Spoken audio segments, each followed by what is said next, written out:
Super 8-এর প্রথম ম্যাচটাই হয়ে গেল পরিত্যক্ত। ম্যাচে শুধু টসটাই হয়েছিল, বৃষ্টির কারণে শেষ পর্যন্ত খেলা শুরু করা যায়নি। তাই তো শেষ পর্যন্ত ঘোষণা, সুপার 8-এর প্রথম ম্যাচটা ভাসিয়ে নিয়ে গেল বৃষ্টি। মাঠে থাকা দর্শক, সমর্থক, খেলোয়াড় কিংবা টিম ম্যানেজমেন্ট, এমনকি মাঠে উপস্থিত একটা কুকুরেরও মন খারাপ হয়ে গেছে আজ।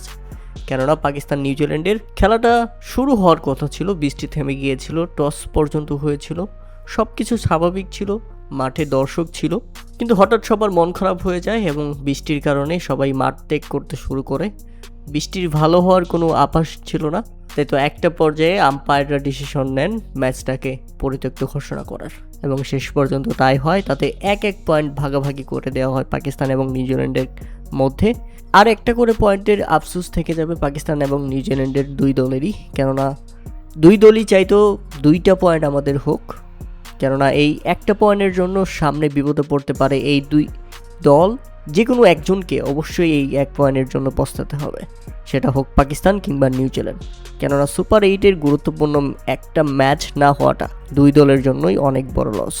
এখানে রান রেটের হিসাবে পিছিয়ে থাকতে পারে, আবার রান রেটের হিসেবে এগিয়ে থাকতেও পারতো যদি খেলাটা হতো যে কোনো এক দল, আর সেটার বলি হতে পারে নিউজিল্যান্ড পাকিস্তান দুজনেই। আফসোস করতে পারে বাকি ম্যাচগুলোতে এই বৃষ্টিতে ভেস্তে যাওয়া ম্যাচের জন্য। দর্শক, পাকিস্তান নিউজিল্যান্ড এই ম্যাচের জন্য আপনারা কতক্ষণ টিভির সামনে বসেছিলেন তা অবশ্যই আমাদের কমেন্ট করে জানাবেন। আর যারা রেখে দিয়ে তারাবি নামাজে চলে গেছেন তারাও কমেন্ট করতে ভুলবেন না, কেননা আমরা দেখতে চাই কে কে তারাবি নামাজ পড়তে গেছেন।